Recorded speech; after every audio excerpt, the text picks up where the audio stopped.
بسم اللہ الرحمن الرحیم۔ السلام علیکم، امید کرتے ہیں آپ سب خیریت سے ہوں گے۔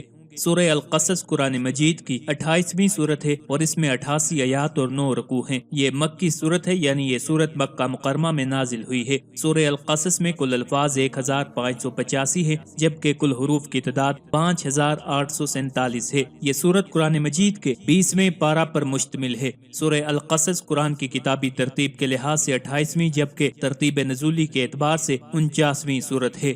اس صورت کا نام القصص ہے، جس کا مطلب ہے قصے یا واقعات، کیونکہ اس صورت میں حضرت موسیٰ علیہ السلام اور فرعون کا قصہ تفصیل سے بیان کیا گیا ہے۔ اسی مناسبت سے اس صورت کا نام سورہ القصص رکھا گیا ہے۔ اس صورت کا مرکزی مضمون اللہ تعالیٰ کی توحید، حضرت موسیٰ علیہ السلام کی زندگی، فرعون کی سرکشی اور قوموں کی نافرمانیوں کے انجام پر مبنی ہے۔ اس میں اللہ تعالیٰ کی نصرت اور مدد کا ذکر بھی کیا گیا ہے کہ کس طرح اللہ اپنے نیک بندوں کی مدد کرتا ہے اور ظالموں کو ان کے انجام تک پہنچاتا ہے۔ سورہ القصص مکہ مکرمہ میں اس وقت نازل ہوئی جب رسول اللہ صلی اللہ علیہ وآلہ وسلم اور مسلمانوں کو شدید مشکلات کا سامنا تھا۔ مکی دور کے آخر میں نازل ہونے والی یہ سورت رسول اکرم صلی اللہ علیہ وآلہ وسلم اور صحابہ اکرام کو تسلی اور حوصلہ دینے کے لیے نازل کی گئی، تاکہ وہ اللہ کے وعدوں پر بھروسہ رکھیں اور صبر و استقامت کے ساتھ آگے بڑھیں۔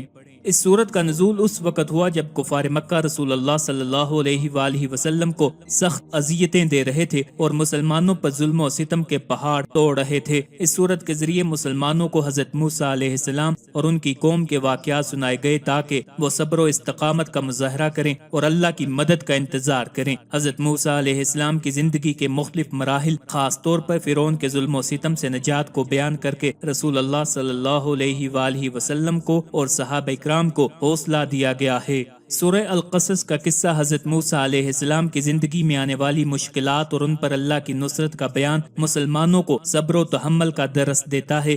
یہ سورت مظلوموں کو حوصلہ دیتی ہے کہ اللہ ہمیشہ اپنے نیک بندوں کے ساتھ ہوتا ہے اور ان کی مدد کرتا ہے۔ اس سورت کی تلاوت سے انسان کو اللہ کی توحید، رسالت اور آخرت کے حقائق کی روشنی ملتی ہے اور اسے دین کے اصولوں پر مضبوطی سے قائم رہنے کی ترغیب ملتی ہے۔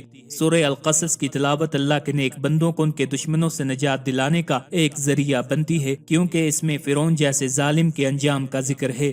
روایات کے مطابق جو آدمی سورہ القصص کی تلاوت کرتا ہے، اللہ اس کے گناہوں کو معاف کرتا ہے اور اسے اپنے فضل سے نوازتا ہے۔ اگر کوئی آدمی ظلم یا مشکلات میں مبتلا ہو تو سورہ القصص کی تلاوت کرے۔ یہ سورت اللہ کی نصرت اور مدد کا ذریعہ بن سکتی ہے، جیسا کہ موسیٰ علیہ السلام کو فرعون کے ظلم سے نجات ملی۔ اگر کوئی شخص کسی بڑی پریشانی میں ہو تو سورہ القصص کی تلاوت کرے۔ اس میں حضرت موسیٰ علیہ السلام کی مشکلات اور اللہ کی طرف سے ان کی مدد کا ذکر ہے، جو مشکلات کے حل میں مددگار ثابت ہو سکتا ہے۔ سورہ القصص کی تلاوت انسان کو دشمنوں کے شر اور فتنہ سے محفوظ رکھتی ہے، کیونکہ اس میں اللہ کی قدرت اور ظالموں کے انجام کا ذکر ہے۔ سورہ القصص کی تلاوت کرنے والے کے رزق میں برکت اور فراوانی ہوتی ہے اور اسے دنیاوی مشکلات سے نجات ملتی ہے۔ اگر کوئی آدمی کسی اہم حاجت کے لیے دعا مانگنا چاہے تو سورہ القصص کی تلاوت کے بعد دعا کرے۔ یہ سورت دعا کی قبولیت کا ذریعہ بن سکتی ہے۔ سورہ القصص کا مطالعہ اور اس کی تلاوت سے اللہ تعالیٰ پر ایمان مضبوط ہوتا ہے اور انسان کو مشکلات میں صبر و استقامت کا سبق ملتا ہے۔ یہ سورت اللہ کی قدرت اور نصرت کا عظیم بیان ہے، جو ہر مومن کے لیے ایک روحانی طاقت کا ذریعہ بن سکتی ہے۔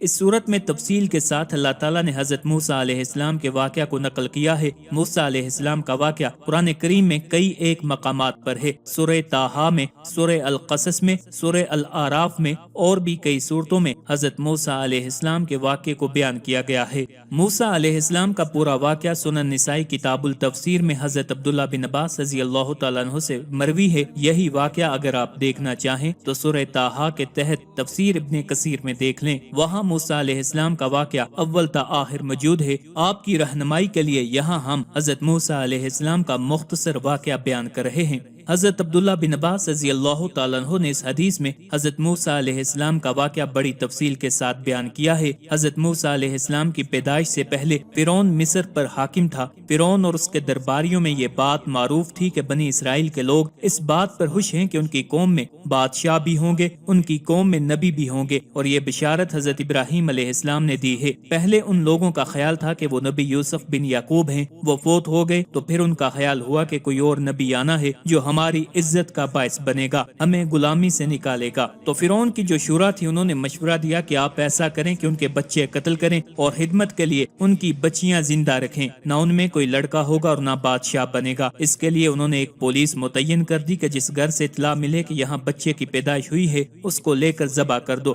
کچھ عرصہ جب بچوں کی اچھی خاصی تعداد ذبح کر لی تو اب ان کے ہاں اہم مسئلہ پیدا ہوا کہ بنی اسرائیل کے لوگ ہماری خدمت کرتے ہیں، جب ان کے بچے ذبح ہو جائیں گے تو ہماری خدمت کون کرے گا؟ اب انہوں نے دوبارہ اپنی اسمبلی کا اجلاس بلوایا، پھر مشورہ کیا اور یہ طے ہوا کہ 1 سال بچوں کو ذبح کریں اور 1 سال بچوں کو زندہ رکھیں، کیونکہ جو تھوڑے زندہ رہیں گے ان کی تعداد اتنی کم ہوگی نہ ہمارے اوپر حکومت کر سکیں گے۔ حضرت موسیٰ علیہ السلام کی والدہ کے ہاں حضرت ہارون علیہ السلام اس سال پیدا ہوئے جس سال بچوں کو ذبح نہیں کرنا تھا، اس لیے حضرت ہارون علیہ السلام کی پیدائش پر ان کی والدہ کو کوئی پریشانی نہیں ہوئی۔ آئندہ وہ سال تھا جس سال بچوں کو ذبح کرنا تھا، اس سال حضرت موسیٰ علیہ السلام کی والدہ امید کے ساتھ تھیں، تو ان کو یہ پریشانی بہت زیادہ تھی کہ اگر اس سال میرے ہاں بچہ پیدا ہوا تو یہ لوگ اسے مار دیں گے۔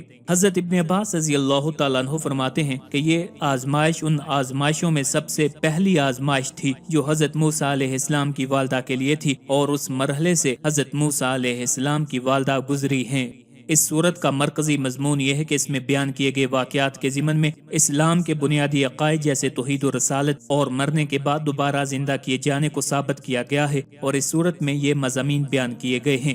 حضرت موسیٰ علیہ السلام کی ولادت سے لے کر تورات عطا کیے جانے تک کے تمام تفصیلی واقعات بیان کیے گئے ہیں، اور ان واقعات کی ابتدا فرعون کے ان مظالم سے کی گئی جو وہ بنی اسرائیل پر ڈھاتا تھا۔ پھر حضرت موسیٰ علیہ السلام کی ولادت اور فرعون کے گھر میں ان کی پرورش کا واقعہ بیان کیا گیا۔ پھر مصر سے مدین کی طرف ہجرت کرنے، حضرت شعیب علیہ السلام کی صاحبزادی سے شادی ہونے اور اس کے بعد کے چند واقعات بیان کیے گئے ہیں۔ کفار مکہ کے اس اعتراض کا جواب دیا گیا جیسے معجزات حضرت موسیٰ علیہ السلام نے پیش کیے تھے ویسے حضور صلی اللہ علیہ وآلہ وسلم نے پیش کیوں نہیں کیے۔ پہلے تورات اور انجیل اور پھر قرآن پاک پر ایمان لانے والوں کی جزا بیان کی گئی ہے۔ سابقہ امتوں پر آنے والے عذابات سے کفار مکہ کو ڈرایا گیا کہ اگر انہوں نے اپنی روش نہ چھوڑی تو ان پر بھی ویسا ہی عذاب آ سکتا ہے۔ قیامت کے دن مشرکین اور ان کے شریکوں کا جو حال ہوگا وہ بیان کیا گیا ہے۔